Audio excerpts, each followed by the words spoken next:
I want to welcome everybody to this evening's Malliard Report. Before we begin, I must remind you the views and opinions of this show are those of the host and guest and do not represent any sponsors, affiliate, anybody else.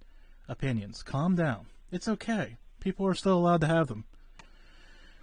But before we begin, go over to duckpond.shop and check it out and see if you want t-shirt, sticker, all kinds of fun things. More artwork coming. I have been working on a few things. I'm not an artist, so it's kind of hard for me to take something and push it out, but we're getting there.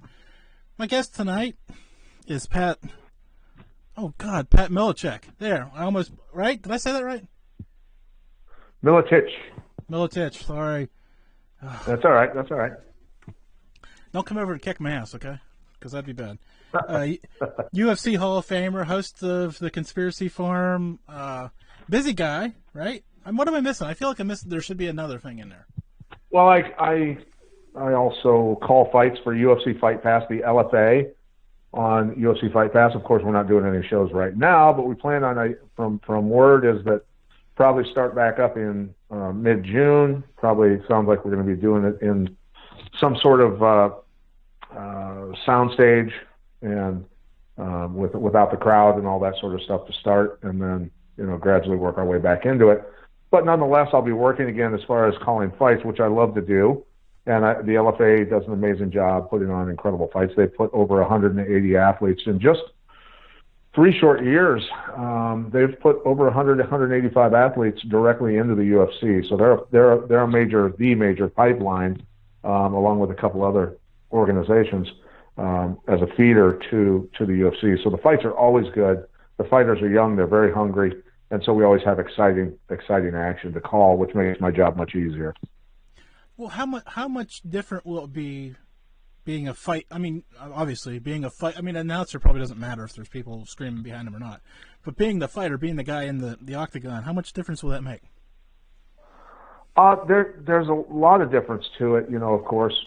So, I mean, I've had some good fights in and out of the ring or in cage when I was quite a bit younger. When I was working security detail at nightclubs and stuff, I had to scrap quite often, and I was in no way, shape, or form wanting to fight with these people. They were just drunk, and so it's a little different feeling when you walk into an arena with 20,000 people, and you're fighting a world class athlete across from you. It definitely helps. As I say, it has to be different though, especially as you progress through the levels, going from a couple thousand to probably 25,000, 30,000 watching you.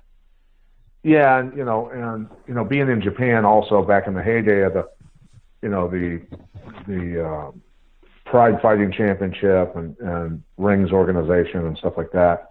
And K1, my God, they would fill the Saitama Super Arena with 80,000 fans, the Tokyo Dome with 80,000 fans, and it's incredible. You've got a Super Bowl sized crowd to watch a fight, and there's just nothing like that.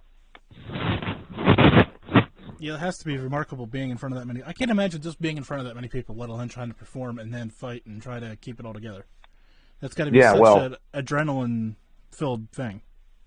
Oh, it is, and it's a humbling experience because, look, Khabib is the only one right now that's truly top world class that is still undefeated for the most part. There's a few other guys that are, not champs, but you just don't go undefeated generally in the sport of mixed martial arts. So it can be a very humbling experience when you get your ass handed to you in front of a large crowd also.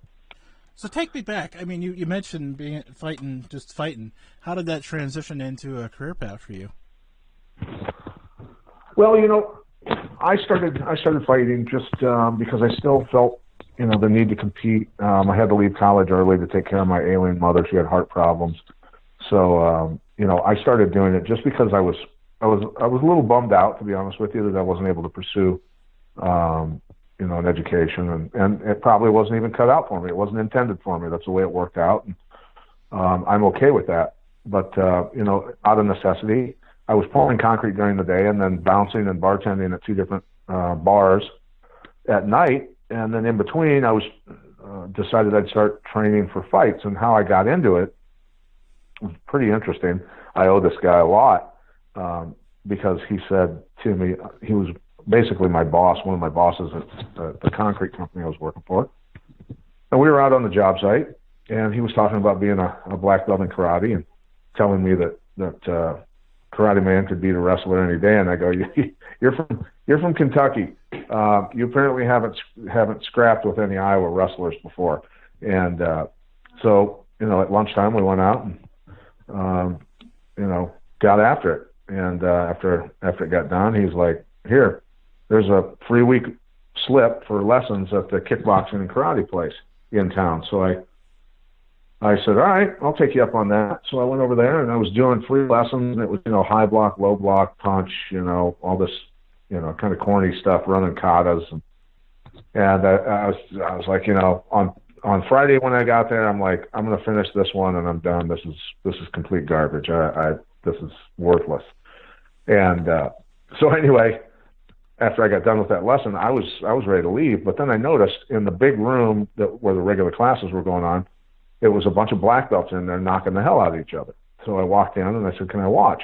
He was like, yeah, sure. So I sat against the wall and I watched, and these guys, there were some pretty damn tough guys in there. And they were not holding back. They were beating the hell out of each other. And I went, all right, this is why I came. You wasted my time for a week, but this is why I'm here, right? And so anyway, that's how it got started in the martial arts world. But I already had the wrestling and a little bit of boxing. And so started fighting tough man contests, amateur kickboxing matches, and then turned pro in kickboxing. And then the UFC came out in '93, and I watched the first UFC and went, all right, that's my sport. They just invented it. This is beautiful. So I started fighting in mixed martial arts, and it went from there, right? Yeah, as I was saying, it kind of took off for you. And then... Well, yeah, go ahead. As I say, I mean, obviously it took off for you because you did it for a number of years. I don't want to say how long. I guess, obviously, if anybody's out there doing math, they can figure it out. Right. But, I mean, once you're in that, what's your... I mean, talk me through like a typical, I don't want to say, a month? How often do you fight and how often are you training? Give me, like, at your peak, what was like a week like or a month like for you? To be honest with you, a guy like Jeremy Horn, who trained with me for a long time, he would go to a fight in Minnesota on Friday night and fight, and then drive down to Iowa because it wasn't sanctioned, near as much back then. So they didn't keep track. Athletic commissions didn't communicate. Your records weren't online, all that sort of stuff. So Jeremy would fight on a Friday night in Minnesota and drive back to Iowa on a Saturday and fight again. So that's the way it was. Back then you could get away with that. And Jeremy's got a couple hundred fights on his record professionally as a mixed martial artist. Where I only have like 45 or something like that. But so that's kind of how it was, and there's guys like Travis Fulton that has, 350 fights. He'd fight constantly. He didn't even train. He just fought. He fought so much. I almost dropped the Lic Flair Lou on you when we started this show, and now I'm kind of seeing this. Maybe I wasn't too far off, right? Because he beat the hell out of them. I mean, like every night, right? Back in the day. Yeah, well, I mean, we trained hard, though. We did. We trained hard. We trained intensely. We did hard sparring one time a week on Wednesdays, but Mondays would be sparring with takedowns type stuff. Tuesday would a lot of times be just grappling, or we'd work takedowns into grappling. Wednesdays was just stand-up, all stand-up kickboxing and boxing stuff.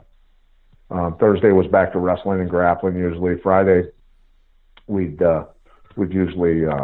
to train in the mornings and take Friday night kind of off. Guys wouldn't train real hard on Fridays. And then Saturday come in and do light sparring and technique and grappling and things like that. And then Sundays was a day off. So we wrestled hard, we sparred hard when we did it, and we did strength and conditioning stuff in the morning along with technique. So it was all in or all out. So obviously you're still around it. So what's the biggest misconception for the public right now? Obviously, one, things are normal, I guess. Well, it's a good life, I guess, right? Maybe that'd probably be it. Well, look, it's an unforgiving sport, number one.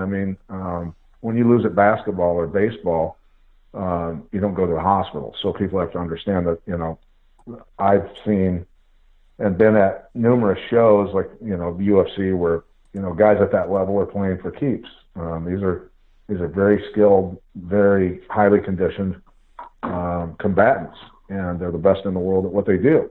And there would be a card where you can't tell from sitting on your couch at home, but every guy on the card ends up in the hospital that night. Either getting stitches, a broken cheekbone, a broken jaw, broken arms, broken ribs, that sort of stuff, and just some getting, concussions, things like that. So that's not every show, of course, but I've seen shows like that where people are getting wrecked. So it's an unforgiving sport, and people have to understand that, for the vast majority, especially at the top level, most of the guys are very well spoken, very well educated. A lot of them have wrestled, in college, so they have college educations, things like that.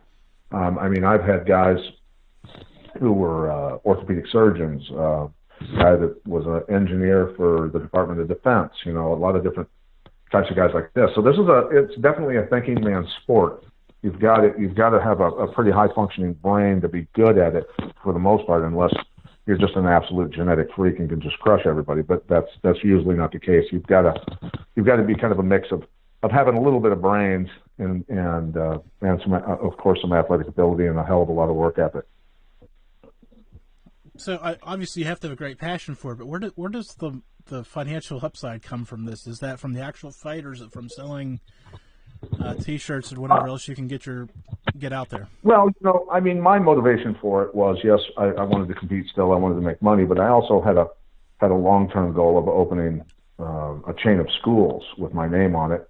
And, we did that, just affiliate schools basically.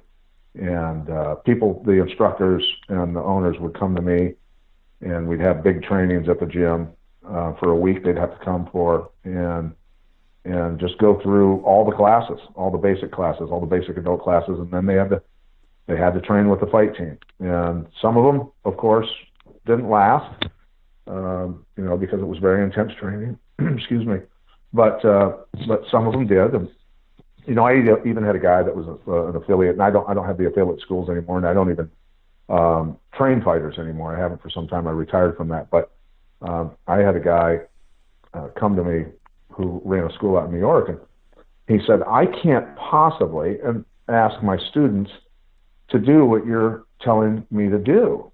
And he goes, in the basic classes, what you make your basic students do, I can't ask my people to do that. I said, why is that? He said, it's too hard. I said, what's too hard? He goes, it's too exhausting. It's too physically rigorous. And I said, listen, people don't have to get the hell beat out of them like you're getting beat up in the pro class.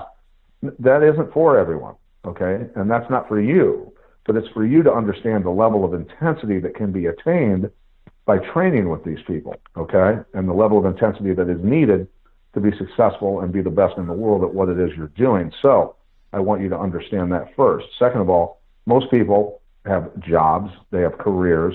We're not going to do that to kids, but everybody can learn how to take care of themselves and defend themselves and get in great shape and have a lot of mental, physical, and spiritual benefits from doing this without getting their head kicked off, okay? So understand that too.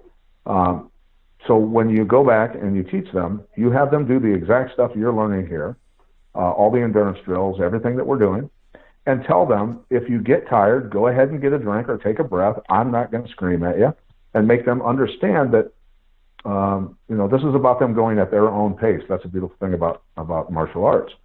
And he goes, okay, I'll trust you. But he was like, man, I can't do this. He calls me up like a week later and goes, you're right.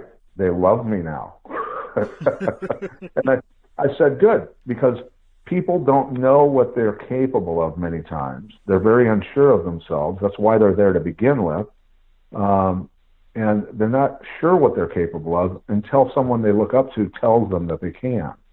And that's kind of a human condition with a lot of people, that they don't believe enough in themselves and have never experienced that level of exhaustion before and push through the wall a little bit and then come back and done it again day after day after day until they go, wow, I'm a different person, mentally, physically, and spiritually I am. So, that's really what it's all about.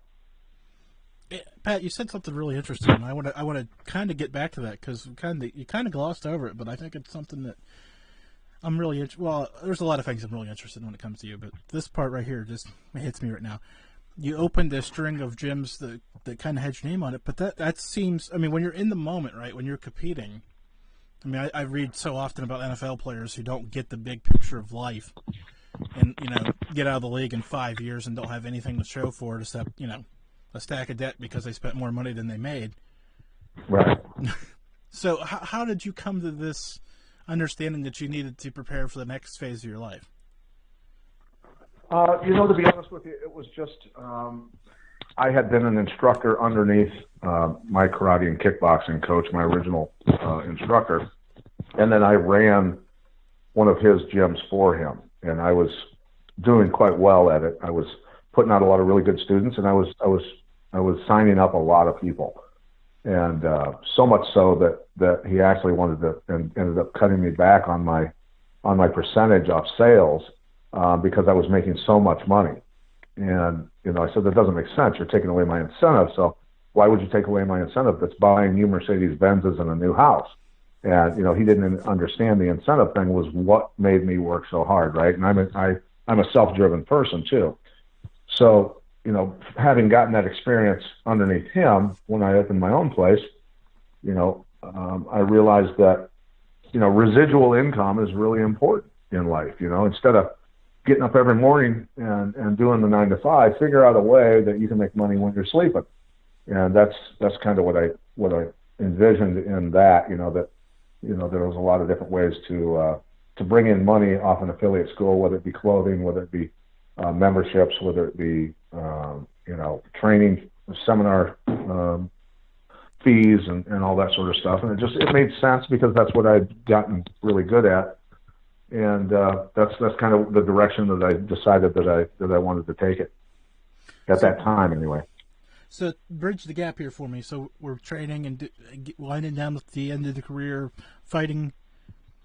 How do you get from there to where you are now, announcing and doing all that stuff? Because announcing hasn't entered this picture yet, like the media. Right. Anyways. Well, I was obviously, for the most part, pretty much done with my career, and I was also I had a law enforcement and training company.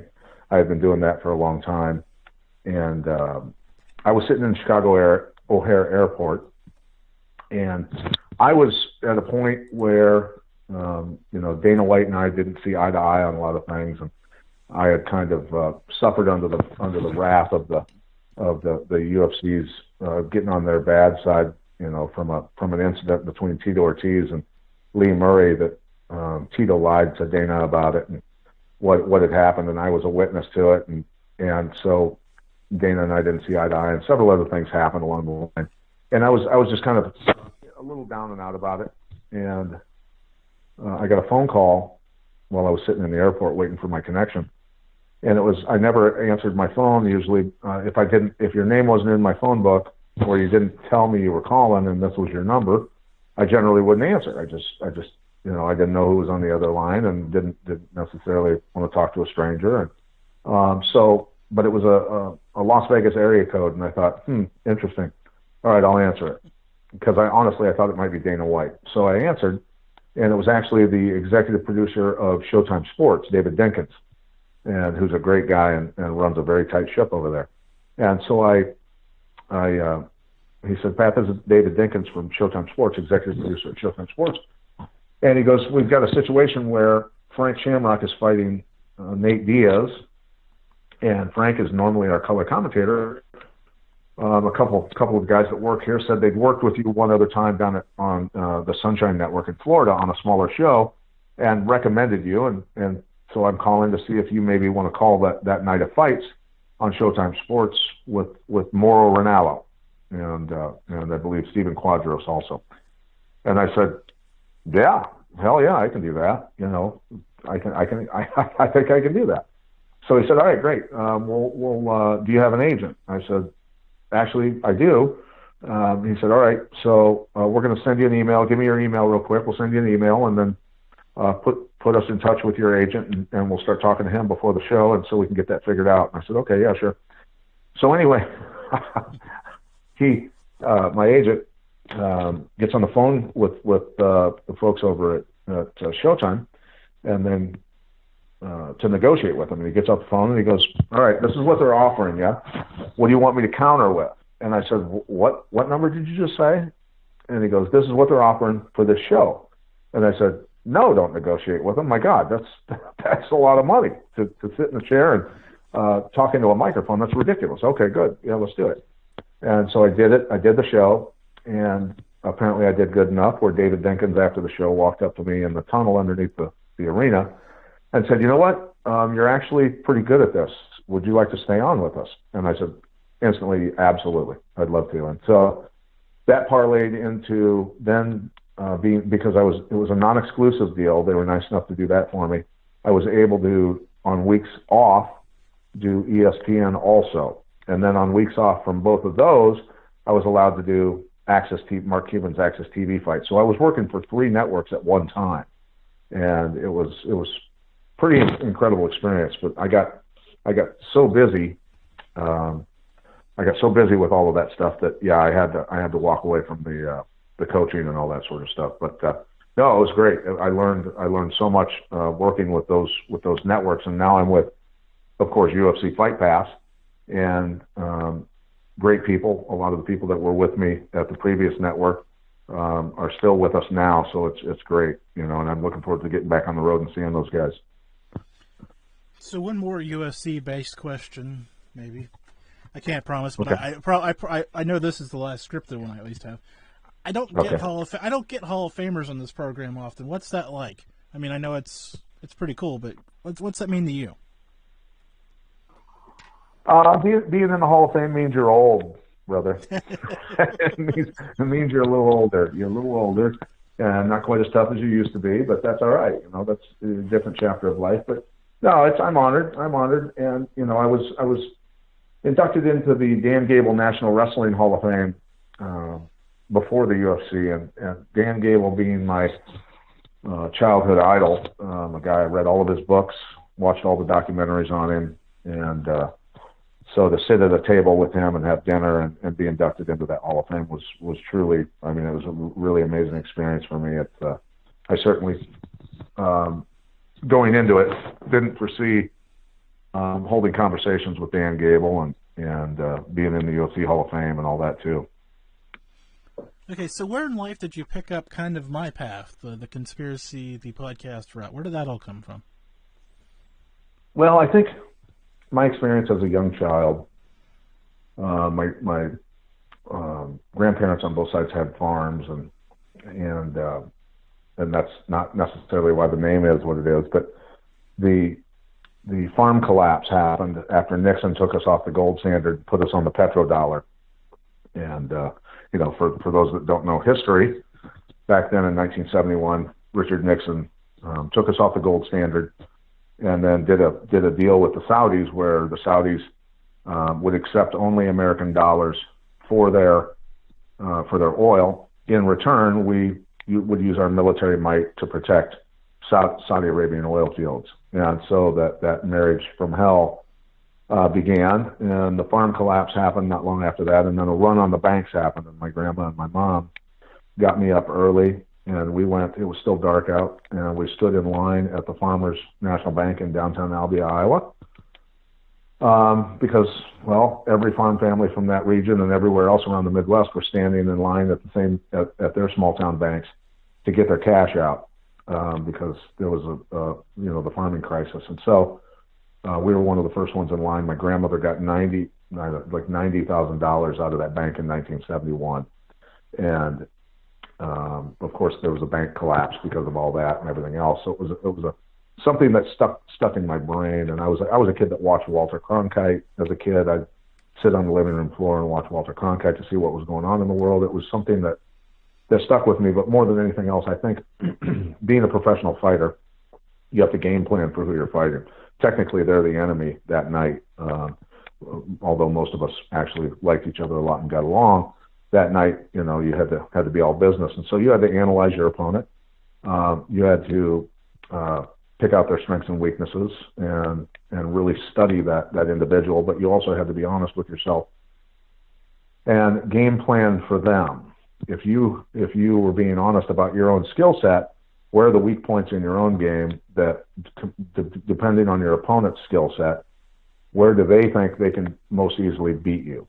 So thinking like, I would say, thinking like a criminal, in terms of, like a detective has to think like a criminal, and, a murderer or whatever.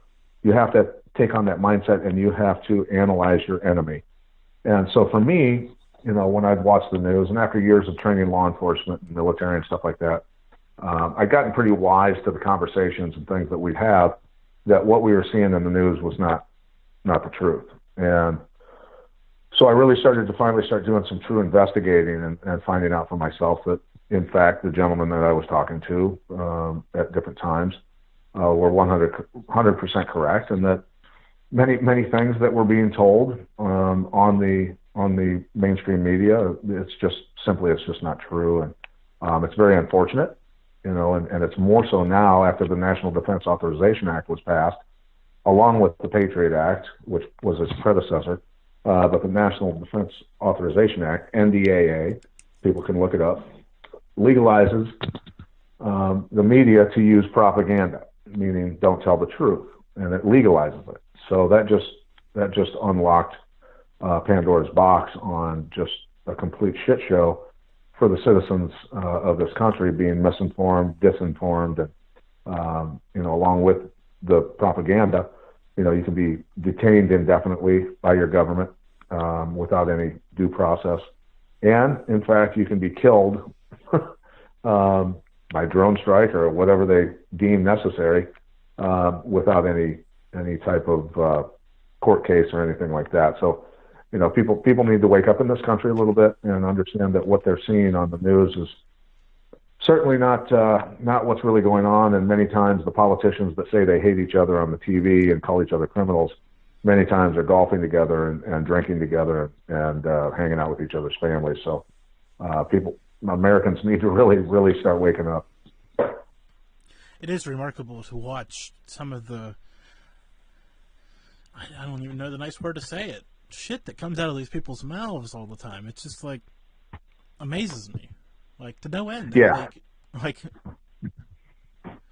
Well, and people have asked me many times over the years and I've considered it to run for office, but mainly it just comes down to not wanting to sell my soul. To be honest with you, it's so that's the most troubling thing, is that integrity is gone for the most part in politics. Well, I don't think you. I mean, honestly, I'm a registered independent. I guess we'll just come clean with that, right? But I don't think I could run under one of the party's umbrellas, even though that's the way you have to do it to win. 99.9% of the time. Well, yeah. I mean, you've got to be. You're going to get. You're when they give you money in a wink, your job, and you're gonna toe the line for those companies. And I can't remember what general it was, where we talked about originally the conquerors. There was 4 phases of the most powerful people in the world. It was the conquerors were first, and then second, the most powerful people in the world were the religious leaders of the major religions, and then you went to just straight military might. That was the generals were the strongest leaders basically, and now it is the CEOs of massive multinational corporations that are the most powerful people in the world. And now that we've gotten to this point, we're in a situation where China corporations own massive amounts of United States corporations within, the media, entertainment, energy sector, with food production and distribution. And they basically, China owns so much that, and they also own so much of our debt that we are really in a lot of trouble with them. And what we're witnessing now, this is asymmetrical warfare. They if you own another country, and the leader of that country decides to make you renegotiate a trade deal that's going to cost you a lot, and you want to flex your muscle, you do it by some underhanded stuff, and they don't want to blow up. They don't want to blow up something that they own, so they don't want to go to war with us with rockets and bombs nuclear warheads because, well, they're wrecking the infrastructure of the United States that they already think they own, okay, and in many cases do. So you give out a virus wherever it came from, most likely a laboratory, and you use the politicians that are in your pocket to demand, and the doctors and everybody else that are in your pocket, to shut down a nation and kill it without firing a single bullet. And the American people are unfortunately naive enough and haven't done research like I have for many years to recognize the threat. And so, it's very troubling to me, and I'm very disappointed in my countrymen for not standing up to this flat out tyranny against the Constitution. And what I try to point out to people is that yes, people are dying tragically. In most cases, it is the elderly, of course, who would die of a flu or pneumonia, and people with pre-existing conditions. And so it's very contagious, but it has a very low lethality. I mean, the numbers on it that are going to end up coming out it's going to shock America that, we assisted in the attempted suicide or murder of our country. We gave them the knife to do it. And so that's the thing is, Americans need to wake up pretty quick here and right the ship, or we're going to have a lot of trouble. Yeah, I don't know where the end of this impact lies. I mean, Germantown Runner in the chat room is asking me to ask you about the lasting impact on this of sports. I mean, how long can we sustain having sports without crowds? How where does this all end? Or how does it come back to quote unquote normal? I'm guessing if they cancel the college and professional football seasons, they're going to create an army of millions of angry, drunk Southern men that are going to say, nope, this isn't happening. And they're going to start marching and dragging governors out into the street.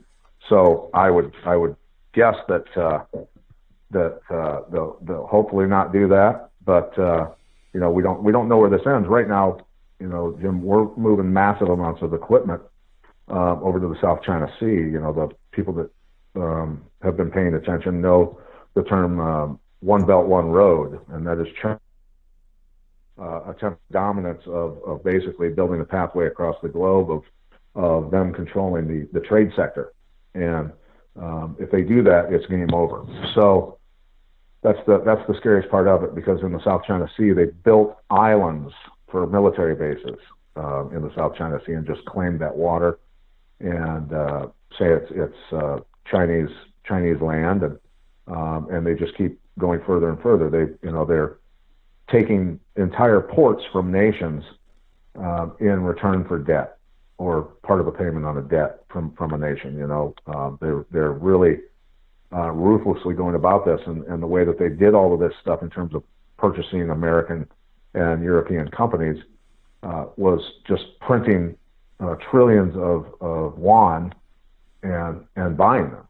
And that's how they did all of this. So if Trump is who he said he is, we're looking at a couple different scenarios. We've got, and I'm sorry if going off on a tangent off the sports thing, but it kind of ties into this, because if Trump is who he said he was, then we're looking at a couple different potential scenarios. In my head is, Trump's going to say, foreign entities have to divest themselves of ownership of American corporations and land and all this other stuff, which could easily, of course, result in a massive global conflict. I think that our military is over there now in the South China Sea. We're flying tons of bombers over the top of contested waters. The Chinese Navy has chased some of our ships out of contested waters already. So things are starting to get pretty hot over there, and I think it's a will they blink type situation, which is very, very scary. If Trump is not who he said he was, the alternative isn't very good, obviously, for the American people, and we would only have one option, and it wouldn't be a peaceful one, and that would be just complete living on your knees, digital surveillance, social point system. If you jaywalk or get a speeding ticket or this or that, like they perfected in China, you can't get on planes, you can't use mass transit, you can't buy things, you can't buy a house, you can't do all kinds of stuff. So they do things a little differently. So this is welcome to socialism, 101. Yeah, it's remarkable to me how, and then you mentioned the propaganda, and then I look at it like, well, okay, Pat, I'll tell you, the first time I heard fake news, I thought I was fucked, right? Because, the big corporate media controls everything, right? So right. They squashed the guy who they already are squashing because of the billions of dollars they can control everything anyways. But if they, Google wants to wipe my podcast off the face of the earth, they don't even have to do anything to my website. They can just make me not findable, right? I mean, it doesn't take much. Yeah. Especially, right. When my marketing budget is, what's the price of a stamp? Anyways, right? So it doesn't take much to make me disappear. And then I kind of, we sorted through that, and now I'm not sure where that hole lies, right? I just keep showing up and doing my show because I think I need to get some message out there, but I don't know where this whole narrative lies now. Yeah, well, let's pray a lot about it, and stay alert, pay attention. We could all be deplatformed pretty soon. It could be tomorrow, for all we know. We could wake up and we're in a military conflict with China tomorrow. We could wake up and 5G is monitoring everybody, and they're started a social point system and announce it. We don't know. So that's the thing. So American people need to really wake up, stand up. And if everybody just didn't partake, if the entire country just did not partake and the fear-based conditioning, we must shake that off. And they're trying to isolate us and scare us.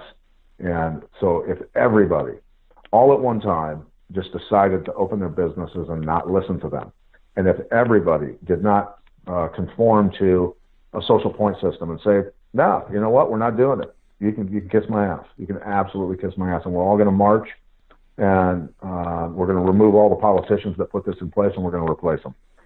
Because that is our duty when our rights are taken from us. The Constitution not only says it's our right, it demands that we do it. And that's where Americans are really missing the ball here. That the Constitution, you can't. They are wiping their asses with it, and so Americans need to wake up, band together. And there's just too many of us. There's too many of us for them to stop us. And if we all stood up, the military is not going to put us down. The cops are not going to put us down. There might be a few guys that follow orders or whatever, but that's going to turn into a shit show for them. We've all got to stand up. Yeah, it just baffles me at times. Like I said, so another little thing I did. Boy, it sounds like I'm tapping myself on the back tonight. I'm not really not, but it just became. I had a friend of mine who said, "Hey, see this coronavirus? This was early. I think this was like the 5th or 6th of March." He says, "Hey, you see that coronavirus story?" I'm like, "Yeah." He's like, "You should probably do something with that." And I'm like, "What do you mean do something with that?" He's like, "I don't know, because I had just built a news gathering headline site that I could just go and open up and I could see Fox and seeing, just for me, well, it's out there. It's on the interwebs for everybody to see, but I just kind of built it for me so I could just go there and see, the disparage, the gap in the headlines." And he says, "Maybe you should do that for the virus. And just go get a whole bunch, from Al Jazeera and all these sites around the world, just put them all in there, just in case this thing takes off." Yeah, right. And I'm like, okay. So I got it all together in a couple days. And then, like, a week later, like, Pennsylvania closed their schools, and I'm like, oh, my God. Like, I'm like, I just really just came up for air from finishing this project and realized how big this was, how big the story this actually was going to be. And I'm sitting there, like, every day, you just read these different stories, and you're like, and then I went back to the other site, and I'm like, scrolling through there, like, all the other news in the world just stopped.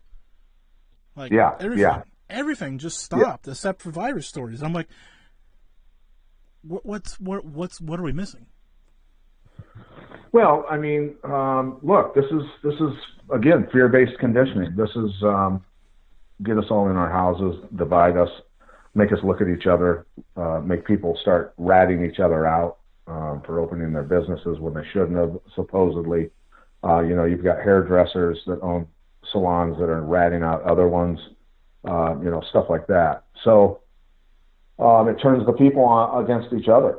It divided us. We got so used to being divided over, the media attempting to divide us over race, religion, sex, sexual orientation.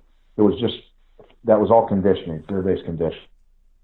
And it was just ultimately to set the stage for everybody conforming, everybody going along with it, right? And everybody, minus, a small percentage of people have unfortunately gone along with it. And again, it's just a tad terrifying that where, Americans out there are worried that apparently they're going to get this virus and die, which is you have a slight chance of that. Again, if you have a pre-existing condition or you're elderly, but they'll look at you like you're gonna kill them because you're not wearing a mask.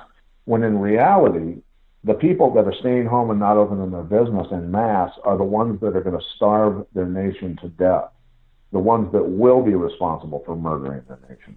And so, again, I urge people to absolutely, and look, if you're elderly or have pre-existing conditions, it is absolutely your right to stay home and stay safe. That is your right.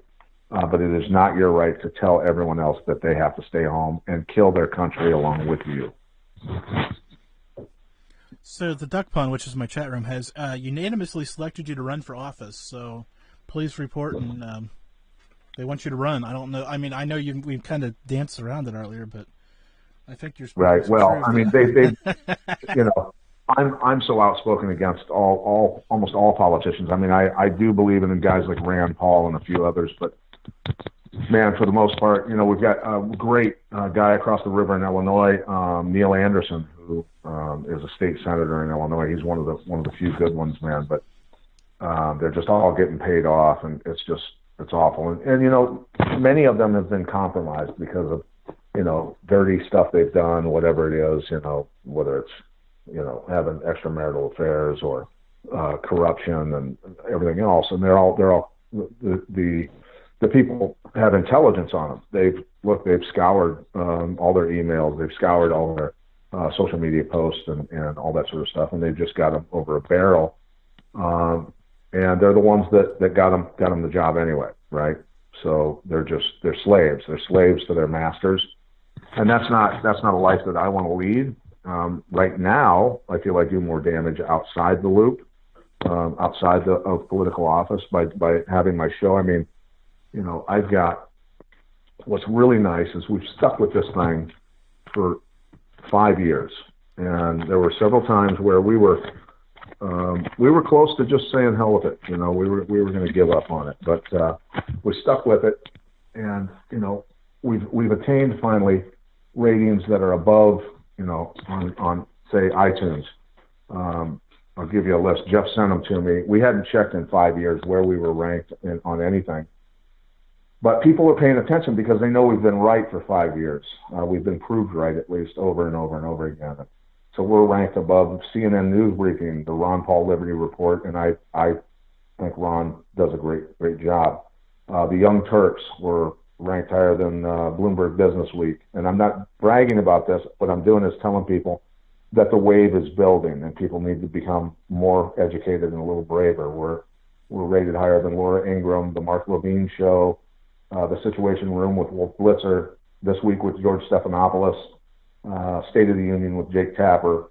These are all CNN, ABC, Fox News, Brian Kilmeade on Fox News. So that's just some of them that were rated above on iTunes at least. And, to me, that says we're over the target, and we have been for 5 years. And look, man, Jim, I don't want to be right about this stuff. I wish I was wrong. I wish it was complete. I wish I was talking about Bigfoot. I wish I was that happy, blissfully happy, naive human being. I wish the Pandora's box would have never opened on my brain sometimes.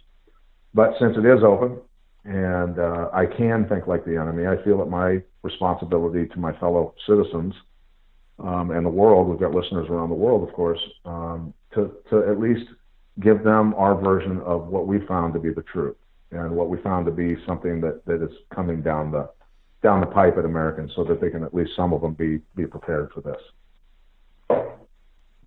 Yeah.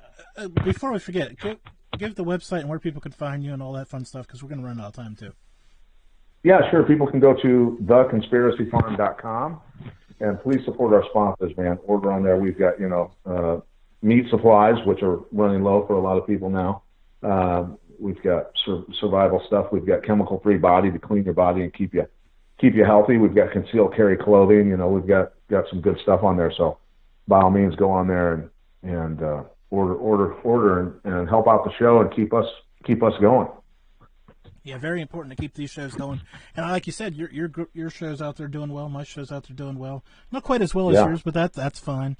Well, I don't like to. We all have a passion and we all have a duty, and we're at least standing up and doing our best, man. We're doing our best. But the great thing is it's doing a lot better than it was, right? I mean, you can see it now, right? Before it was kind of just another little thing, but now I think podcasting in general is growing. But I think people are tired of the same old thing they're hearing on the news. I hope more people are waking up to that.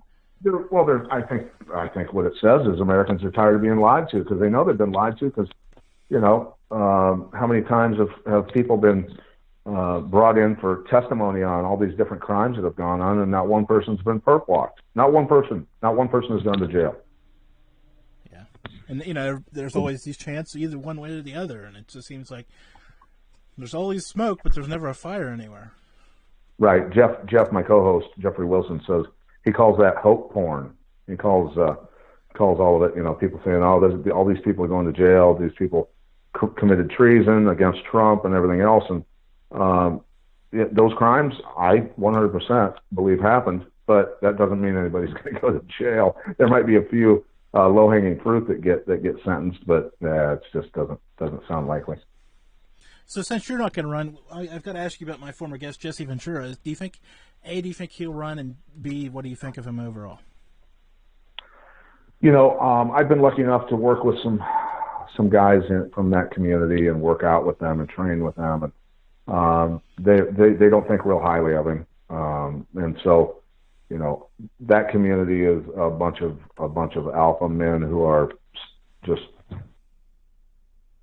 hardcore badasses, very intelligent guys who are going to tell you how it is. And their opinions are not high at all of Jesse Ventura. So I don't think one way or another about Jesse. I don't think he's a bad person. I don't think he's a good person. I don't think anything either way. But would I vote for him? Probably not.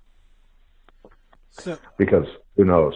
Who knows who to vote for anymore? I mean, Republican or Democrat right now.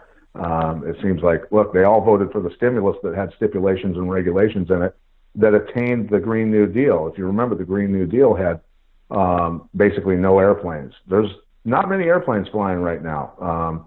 The airlines were bailed out, and they have new leashes on the CEOs now, and they're told what to do. The corporations have to meet emission standards and go to the Green New Deal said basically zero carbon society by 2030, which Agenda 30 talks about also. And at the same time, Agenda 30 talks about, and the Green New Deal, talking about getting rid of, farting cows, which they've done. Farmers have had to kill all their cows because there's nobody to process the meat. Killing all the pigs, same thing, and potentially causing a famine. And, at the same time, moving citizens from rural settings into urban settings so that the government can take over food production. And that's exactly what's happening right now here in this country. It's just crazy. Germantown Runner says he lives he lives down in the D.C. metro, and he has not seen a jet airliner in about a month, which weirds him out. Yeah, man. There's weirds me out. Yeah, too. there's nobody going to. Yeah, so people certainly aren't driving as much. There's no semis. Transportation companies are going bankrupt. Pretty soon here. They're going to get bought up by Chinese and the folks that put all this stuff together. In my mind, and farmers are going to go bankrupt. Small businesses, a lot of companies can go belly up on this one, man, and then all of a sudden you're living in a technocracy that is ruled by the most powerful men in the world that run massive corporations that aren't even American. crazy stuff. Yeah, I just totally forgot my train of thought. That's always special when you're doing this live and can't edit it. Okay, so as we're going through this and trying to navigate all this, I'm just still trying to figure out where this all lands. I'm just trying to. I don't see. I see this big divide, right? Republican versus Democrat, open versus closed, people versus profit. I mean, it's an election year, too, right? On top of this all, so that's like the icing on the cake. Well, I mean, it's very possible that Trump and the elites are just going to say, yeah, suspend the election, and now we've got a dictator, basically. So, that's very possible. Certainly, if we go to war with China, that's going to happen. So, that's the thing, and at the same time, where this ends up is it potentially could end up. I pray not, but this ends up potentially in a situation where that old phrase of live on your knees or die on your feet actually becomes a reality for American citizens. I'm not real confident in the vast majority of Americans' fitness and ability to fight. But there are millions of veterans and an awful lot of Tier 1 operators who are veterans who are absolute badasses. But at the same time, many of those guys, a million over. That's why Trump, when he made that announcement that he had called up over 1 million veterans. If you can walk and jog and still move well, we're bringing you back. And there's no stipulations. There's no, get back in shape boot camp or anything like that. It's just, here's a uniform that fits you. There's your gun. Time to go to work. And you don't, Trump made the announcement that he was bringing them up to deal with the situation with the virus. I don't believe that for a second. You don't call up 1 million active military or retired military to play that role in a virus outbreak. You bring up that many people because you're preparing to deal with a nation that has 25 million men who will never get married or have children, in China, where, for years they've killed millions of female babies, aborted them, whatever. And so there's the men far outnumber the women. So what do you do with 25 extra million men? You build a hell of an army is what you do. And, that's the issue.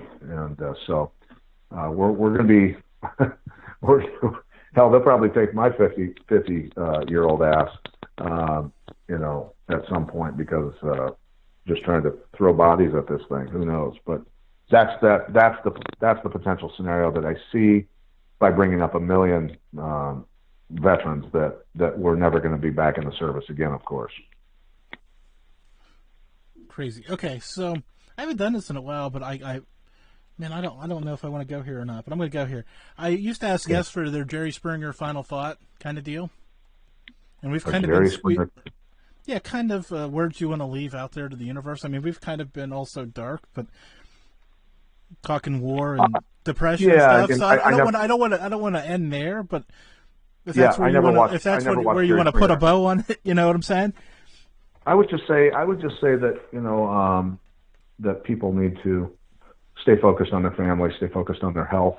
I'll be announcing a new sponsor that adds 40% oxygen to the blood, and not long after you drink it, it's a mineral that comes out of plants, and it uses a CO2 process, so it's very, very organic, very, very clean, and also is a very powerful antiviral that's incredible. And so that might be something also that they can add to their supplementation to stay safe. But people just have to do their best to stay positive, stay strong for their families, stay strong for their children, and get outside a lot, get sunlight, and exercise, and go for walks, go for runs, whatever you got to do, and stay busy, and start a new business, do whatever, man, from home, and that's really important, and pray a lot, meditate a lot, take a deep breath, meditate, close your eyes,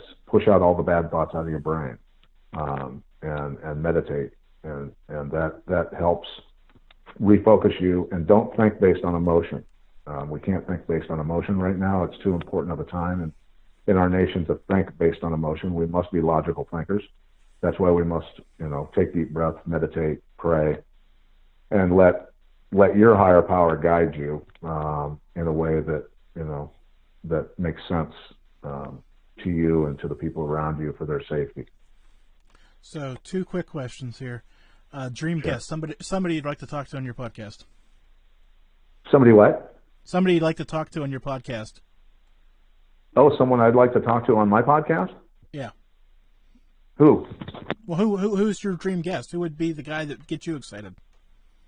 To be honest with you, I would love to talk to guys like Rand Paul. I would love to talk to people who are politicians that I think are absolutely corrupt. They never will. They'll never have the guts to come on. I want to talk to people that disagree with me. I want to have a debate. I don't want to live. That's the thing is, too many times we live in an echo chamber, and so I want my show to be one where I can get in an argument with somebody, a debate with somebody, and let's put the facts up against each other, and let's let the listeners decide. And where can people find that show? Oh, again, www.theconspiracyfarm.com, and they can find it on iTunes, Stitcher, YouTube for I don't know how much longer. YouTube demonetized us immediately. They weren't having any of that. Yeah. Well, anyway, hey, Pat, thanks again. I enjoyed it. We'll stay in touch because I have some. I'm sure we'll be talking again. Yeah, thank you for your time, man. Thanks for having me on. I appreciate it. And tell all your listeners, or to all your listeners, thank you for listening in, man. We appreciate it. And spread the word and tell your fellow citizens to get educated. Thanks, Pat. Thank you. That's Pat right there, man. That's good stuff tonight, right? Little heavy, little dark forecast coming up, but I think we're being level or approaching level with that forecast. But okay, I don't want to end the show there. I've got about 2 minutes left, and there's some things that I just needed to get out there tonight. So let's do that. First thing, next week, the 12th, I can't express to you how big a show we have planned for next week. I just can't express how big the show next week is, right? I've been kind of leaking this out. Normally, I don't let the guests get out until like 8 o'clock right before the show. But I've leaked this out to a few people, and they're excited. I'm excited. I'm thrilled. I'm just baffled. So, big show next week. And I don't say that lightly. And there's a few people in the chat room who have a clue what I'm talking about, and they're excited. I'm excited. I'm excited every week for the guest, but next week, it's been one. I'll tell you this. I've been trying to get one of these gentlemen for 8 years. Right? 8 years. Let me say that again. 8 years. And he answered my email 8 years ago. And now he answered my email again. Right? Didn't answer a lot of them in between. But he answered this one. So we're going to finally get to sit down and talk to this special guest. Now, see, I said 8 years, right? The show turns 9 at the end of the month. Whoa. What does that mean? What does that mean? What does that mean for me? What does that mean for you, the listeners? Normally, I bring you that type of special guest that last week. I don't know what that means for that show because I kind of went early this year with that.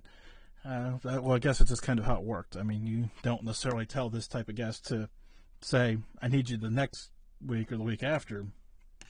I need you when I can get you. So, I'm not exactly sure what that means. Yeah, May 31st, 2011, the Malliard Report live for the first time. And I don't know the number of tonight's show, but it's over 450 of them later. I think it's 450 something or 460. I don't know. The podcast number doesn't mean a thing to me because the next show is the next show. And the last show is the last show. And I enjoy doing each and every one of them. So if you haven't subscribed, please subscribe. If you haven't left a review, leave a review. If you haven't pushed 5 stars, push 5 stars. If you haven't told a friend, if If you haven't told them by now, you're probably not going to. And I understand. You can just listen, and that'll be great. Just keep tuning in. That's all I really need. I just need to know that it means something to you. And it does, it does. That means you listened.